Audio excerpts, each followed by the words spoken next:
मेरा नाम शाहिद अल्ताफ़ है और मैं करगामा हंदवारा में रहता हूँ।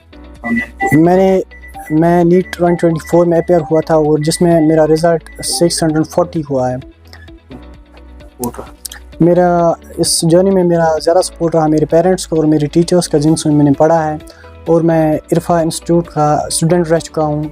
इनके टीचर्स का भी बहुत सपोर्ट रहा मेरी इस स्कोर अचीव करने में। तो मेरा सेकंड अटेम्प्ट था जिसमें मैं 640 स्कोर कर रहा हूँ। जी, मैं ऐसे ही बैठा हुआ तो मुझे अपने सर ने मैसेज की थी कि रिज़ल्ट डिक्लेयर हो गया था। तो जब मैंने चेक किया तो थोड़ा नर्वस था मैं। जब मैंने चेक किया तो वहाँ पर दिखा रहा था कि 640, तो इतना खुश हुआ कि वो और एक्साइट में हो गया और घर वालों को बताया तो वो भी बहुत खुश हुए और अपने टीचर्स को कन्वे किया मेरा ऐसा रिज़ल्ट आ रहा है तो वो भी बहुत खुश हुए। वो अराउंड एक्चुअली नीट में वेरियस टाइमिंग होती है, एक अप्रॉक्सीमेट हम कह नहीं सकते, बाउंड्रीज उसमें नहीं लगा सकते, तो अप्रॉक्सीमेटली यही वहाँ 12-14 आवर्स एवरेज में मैं पढ़ लेता था। नहीं, एक्चुअली मैं सोशल मीडिया से बिल्कुल कट आउट हूँ। मैं कोई सोशल मीडिया ऐप यूज़ नहीं करता, मैं इससे दूर ही रहता हूँ क्योंकि सबसे बड़ा जो डिस्टर्बेंस इस टाइम है वो सोशल मीडिया ही है। किसी भी बच्चे के लिए, वो किसी भी चीज़ के लिए प्रिपेयर कर रहा है, उसके लिए सबसे बड़ा डिस्टर्बिंग फैक्टर जो है वो अभी सोशल मीडिया बना हुआ है। हाँ, वो तो स्टडी पर्पस के लिए, वैसे कुछ नहीं है। अगर फॉर एग्जाम्पल मैं सोशल मीडिया हैंडल मैं यूजुअली लेंगे फेसबुक, इंस्टाग्राम, जो चैट्स और बाकी स्टफ के लिए यूज़ होता है, मैं वो टोटली यूज़ नहीं कर रहा था। हाँ, यूट्यूब कभी कभार यूज़ आ जाता था, कभी कोई स्टडी पर्पस के लिए कोई वीडियो लेक्चर देखना पड़ता था या कहीं पे कुछ डाउट मिलता था तो गूगल रेकमेंड कंसल्ट करता था। तो बस यही मेरा काम था फ़ोन पे। सबसे ज़्यादा सपोर्ट मेरा मम्मा पापा का रहा और अपने भाई बहन का रहा है इस जर्नी में, क्योंकि उन्होंने इतना ज़्यादा सपोर्ट किया जिसकी वजह से मैं इतना स्कोर कर पा रहा हूँ, जिसकी वजह से मैंने इतना स्कोर किया है।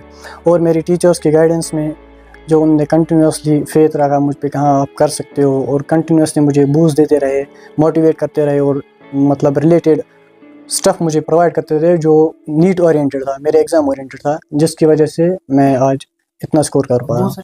उनके लिए एक ही मैसेज है कि वो हिम्मत मत हारे अपनी, वो करते रहें, क्योंकि at the end of the day आप भी सक्सेसफुल होंगे, लेकिन कहीं पे कोई दिक्कत रह गई होगी जिसकी वजह से आपका स्कोर कुछ कम आ रहा है।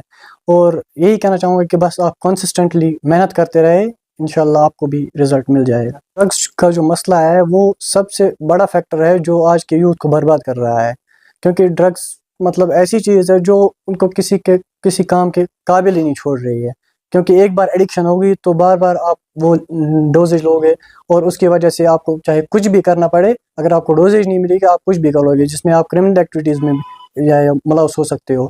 इसलिए मैं यही रिकमेंड करूँगा कि इन चीज़ों से दूर ही रहे। और कोचिंग भी की है क्या, यहाँ की किस तरह की पढ़ाई या आपकी जो सर है तो उनका कितना इसका? जी, कोचिंग की बात करें तो यहाँ पर हमारी जो फैकल्टी थी वो बहुत अच्छी फैकल्टी है, जिन्होंने कंटिन्यूसली सपोर्ट किया मुझे, कंटिन्यूसली जहाँ पर भी मुझे दिक्कत आ रही है वहाँ पर गाइड किया, वहाँ पर बताया कि ऐसे करना होता है, ऐसे करना होता है। या अगर कोई भी मेरा वीक टॉपिक था तो सर पर्सनली आते थे और मुझे गाइड करते थे, या मैं यहाँ से ज़्यादा था तो वो अपना एक्स्ट्रा टाइम जो है वो मेरे लिए निकालते थे और मुझे गाइड करते थे। उसके लिए फैकल्टी वो बहुत अच्छी फैकल्टी है, क्योंकि वो बहुत सपोर्टिव फैकल्टी है, उन्होंने बहुत सपोर्ट किया। कभी कभी कोई भी डाउट आता था तो डायरेक्टली आप इंटरेक्ट कर सकते हैं अपने टीचर से, वो अवेलेबल रहता है आपके लिए, आपको अपना पर्सनल टाइम देता है, एडिशनल टाइम देता है। अगर उनको ऐसा लगे कि इस बच्चे को एडिशनल टाइम की ज़रूरत है या उसको स्पेशल रिकमेंडेशन की ज़रूरत है, वो मिलती है यहाँ पर, जिनको उनको लगे कि वो डिज़र्विंग कैंडिडेट है, मेहनत करना जानता है, लेकिन वो किसी फैक्टर की वजह से एक्सेल ना कर पाए। यहाँ पे आपको डोर स्टेप पे इस तरह की एजुकेशन फैसिलिटी? यस, मैं आपकी बात से बिल्कुल सहमत हूँ। आजकल क्या हो रहा है कि ट्रेंड एक बनता जा रहा है कि नहीं, अगर हमें कोचिंग करनी है तो बस हम सिटी में ही जाएंगे, वहाँ पर कोचिंग करेंगे, यहाँ पर कुछ नहीं है, लेकिन वो बिल्कुल गलत है। आप अपने होम टाउन में भी पढ़ाई कर सकते हैं, लेकिन अगर आप अच्छी गाइडेंस में रहेंगे तो आप एक्सेल कर पाएंगे। वैसे नहीं कि आप कहीं पर भी दिन भर घूमते रहेंगे फिर बोलेंगे, यहाँ पे नहीं होता है। आपको एक अच्छी गाइडेंस और अच्छी कोचिंग की ज़रूरत है, तो मैं रिकमेंड करूँगा कि इरफा कोचिंग इंस्टीट्यूट अच्छा इंस्टीट्यूट है जहाँ पर आप एक्सेल कर सकते हो और अपना रिजल्ट दे सकते हैं। शुक्रिया अदा करता हूँ। जी, आपने नीट के हवाले से बात की, तो हम 2013 से ये इंस्टीट्यूट चला रहे हैं, मतलब यहाँ पे एजुकेशन का काम कर रहे हैं। तो कल जो नीट का रिज़ल्ट डिक्लेयर हुआ, अभी तक जितना मैंने कंफर्म किया, अभी बहुत सारे स्टूडेंट्स ऐसे जिनसे हमारा कांटेक्ट नहीं हो पाया क्योंकि नंबर्स चेंज हुए, लेकिन जितनी इन्फॉर्मेशन हमने गेन की उसमें से हमारी 4 सिलेक्शंस हो गई है। एक तो हमारे सामने जो स्टूडेंट है डॉक्टर हम बोल सकते हैं आप इसको डॉक्टर शाहिद अल्ताफ़ खान साहब, जो कि करगामा से, इन्होंने 640 स्कोर किया है। इसी तरह से एक और लड़की है, वो पंडितपुरा से है, उसकी 622 है। इसी तरह से हंदवारा की एक लड़की है इकरा तबस्सुम हमारी, उसका 560 के आसपास है। एक और लड़का है हमारा सगीपुरा से, उसका 600 प्लस स्कोर है। तो ये वो स्टूडेंट्स हैं जिनका हमने कंफर्म किया। अभी बहुत सारे बच्चे ऐसे हैं मतलब जिनका रिज़ल्ट अभी हमें कंफर्म करना बाकी है। तो मैं यही कहूँगा कि मैं शुक्रिया अदा करता हूँ अपने टीचर्स का, अपनी पूरी टीम का, कि और इन स्टूडेंट्स का भी जिन्होंने काफ़ी मेहनत की और अपना नाम रोशन किया, अपने घर वालों का नाम रोशन किया और उस पूरे इंस्टीट्यूट का नाम रोशन किया। नहीं, ये actually it's just a trend, जैसे कि उन्होंने पहले ही बोला कि अब ये ट्रेंड धीरे-धीरे ख़त्म हो रहा है। जैसे हमारी लास्ट टाइम पे भी एक सिलेक्शन हुई थी जेईई मेंस में और नीट में भी। अब आज आपने देखा कि 4 सिलेक्शंस है। इससे ज़्यादा श्रीनगर वाले कुछ करते नहीं हैं। मैं ये कहूँगा कि यहाँ पे हम 100 आउट ऑफ 200 स्टूडेंट्स में 3-4 सिलेक्शंस देते हैं। वहाँ पे हज़ारों में इतनी 4-5 सिलेक्शंस होती हैं। तो अब आप खुद कंपेयर कर सकते हैं कि हमारे एफर्ट्स कितने होते हैं और उनके एफर्ट्स कितने होते हैं। अब ये थोड़ा-सा ट्रेंड धीरे-धीरे चेंज हो रहा है कि बच्चों को ये रियलाइज़ हो रहा है कि अब हमें श्रीनगर जाने की ज़रूरत नहीं है, क्योंकि श्रीनगर में जो पढ़ाते थे ना, वो अब हंदवारा में पढ़ा रहे हैं। क्योंकि हंदवारा में इतना मतलब कोचिंग का इम्पैक्ट है कि मतलब ऐसा कंटेंट हंदवारा से मिल रहा है ना, मुझे नहीं लगता है कि बच्चे अब ज़्यादा प्रेफर करेंगे श्रीनगर। मैं अपने फैकल्टी का बहुत ज़्यादा मशकूर हूँ, मतलब जितनी मैं उनकी तारीफ़ करूँ कम है, क्योंकि हम चुन-चुन के फैकल्टी लाते हैं।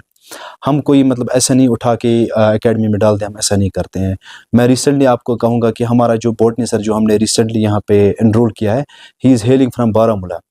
वो डॉक्टर है, पीएचडी स्कॉलर है। मतलब इस तरह से हम फैकल्टी लाते हैं। मतलब मैं जितना मैं तारीफ़ करूँ अपनी फैकल्टी की, बहुत कम है, बहुत तो कम। आपकी क्या है? हाँ जी, उसके बारे में हमने एक पूरी डिटेल्ड वीडियो अपलोड किया है फेसबुक पे, यूट्यूब पे, कि जितने भी ऑर्फन बच्चे हैं उनके लिए हमने बहुत ज़्यादा स्पेशल रिलैक्सेशन रखी है, स्पेशल रिजर्वेशन रखी है।